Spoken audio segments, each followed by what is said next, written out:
Pengangguran tentunya jadi permasalahan banget di negara ini guys ya. Apalagi kalau misalnya teman-teman di sini baru lulus tapi susah banget buat cari kerja guys. Dan bahkan gue lagi searching beberapa dari Google, YouTube, Instagram, banyak topik yang ngebahas selain bencana dan juga selain ya yang training lain. Gue satu nemu yang dimana bahas tentang pengangguran. Tentunya pengangguran ini bisa dibilang gila cuy, 7,28 juta cuy di masyarakat Indonesia, yang dimana ini bisa dibilang paling banyak itu di usia di bawah 24 tahun. Atau ya mungkin teman-teman bisa ngegambarin kalau misalnya antara fresh graduate dan umur 24 tahun kan pasti banyak guys ya. Dan di sini pastinya untuk data terbarunya ini bulan Mei dari BPS. Dan kenapa banyak pengangguran di Indonesia? Gue mau ngasih saran, dan di sini disclaimer dulu, gue bukan ahli apapun itu, gue bukan motivator, gue bukan siapa-siapa, tapi gue di sini orang biasa yang mau sharing ke kalian. Kalau misalnya kalian peduli, silahkan nonton sampai habis. Kalau misalnya kalian nggak peduli, silahkan skip video ini guys ya. Jadi kenapa negara ini tentunya di bawah umur 24 tahun ini banyak yang menganggur? Tentunya kalau misalnya lu bayangin guys ya, perusahaan makin lama makin tahunnya itu bertambah, tentunya cuman nambah satu atau enggak mungkin 10 atau enggak paling maksimal 100 perusahaan yang mungkin bisa memuat karyawannya itu ya per tahunnya itu nambahnya cuman 100 orang atau enggak 200 orang contohnya guys ya. Nah bayangin kalau misalnya ada 20 perusahaan yang ngasih slot atau ngasih kayak locker buat 200 atau 2000 orang, sedangkan setiap tahun alumni dari perguruan tinggi atau enggak dari SMA yang mereka mau kerja itu ada sebanyak jutaan. Bahkan ya bisa dibilang mungkin jutaan nyampe guys ya. Gue yakin kalau misalnya dari Sabang sampai Merauke atau enggak dari Jabodetabek. Tentunya kalau misalnya dibandingin dari yang nyari kerja sama yang nyediain kerja, tentunya ini sangat jauh banget cuy, sangat jauh banget perbandingannya. Dan makanya kenapa lapangan kerja ini nggak sebanding dengan jumlah pencari kerja? Karena di sisi lain kalau misalnya teman-teman mau fokus ke pekerjaan formal guys ya, kayak misalnya contoh kayak di perusahaan korporat, BUMN, PNS segala macamnya, sedangkan mereka tuh per tahun tuh ya bisa dibilang hampir 1000 bahkan 5000 untuk buka lowongan. Dan bahkan banyak juga orang yang dimana mereka itu ngedaftarnya itu bisa nyampe 100 ribuan, 200 ribuan sekalinya untuk ngebuka lokernya. Bahkan bisa dibilang 1:1000. Ada yang juga yang bilang kalau misalnya 1:10,000.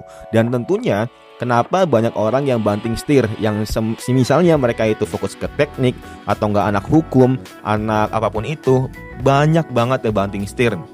Mungkin ada yang jadi supir, ada yang jadi posyandu, ada yang jadi pengabdian ke masyarakat segala macamnya pokoknya lah. Nah tentunya hal ini sangat ironis banget kalau teman-teman tanpa sadarin untuk kedepannya guys ya. Yang kedua, kenapa banyak alasan orang-orang yang menganggur? Karena tentunya banyak keterampilan yang dimana mungkin gak sesuai dengan skillnya. Apalagi sekarang itu fokus banyak banget kayak skill kayak digital marketing, skill media sosial spesialis, apapun itulah tentunya yang berbau dengan digital. Ini sangat banyak dicari sama masyarakat, apalagi di perusahaan-perusahaan yang udah besar. Dan kalau misalnya teman-teman kayak skill basic kayak misalnya contoh skill Excel, skill Word, skill PPT atau nggak skill apapun itu udah basic banget guys ya. Bahkan sekarang tuh bisa dibilang ya dikit banget kantor atau perusahaan yang menerima kayak administrasi segala macamnya. Makanya buat teman-teman kalau misalnya mau survive ke depannya, tentunya harus bisa 3 skill yang sekiranya itu untuk bermanfaat banget buat ke depannya, kayak teknologi, AI, engineering, atau nggak mungkin teman-teman di sini fokus untuk blockchain, crypto, itu sangat ngaruh banget. Dan tentunya di sisi-sisi lain, mungkin ini menurut gue ya guys ya, tapi menurut teman-teman sih pasti ada yang kontra tentunya. Dari semuanya yang udah gue udah bilang, kalau misalnya teman-teman perhatiin kenapa banyak orang yang menganggur atau enggak banyak orang yang lebih milih untuk freelance dibandingkan kerja kantoran, karena ya gajinya. Karena ya bisa dibilang banyak karyawan atau banyak perkantoran yang dimana mereka tuh ngasih gajinya itu nggak setimpal dengan pekerjaannya. Contohnya, lu kerja 12 jam 9 to 5 atau enggak dari jam 8 pagi sampai jam 8 malam. Nah itu bisa dibilang tentunya itu sangat benar-benar ironis banget kalau misalnya lu digaji UMR ke bawah cuy.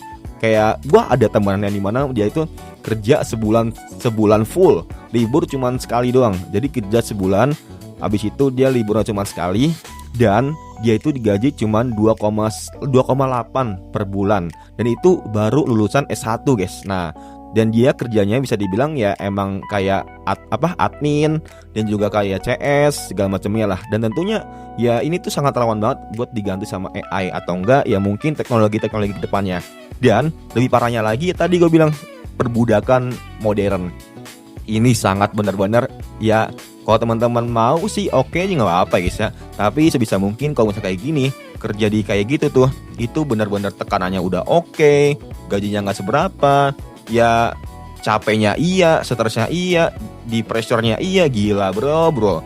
Tapi ya ini namanya juga hidup guys ya, perjuangan tentunya. Dan pastinya teman-teman di sini ada yang kontra, ada yang pro, itu nggak masalah. Silakan komen di komentar.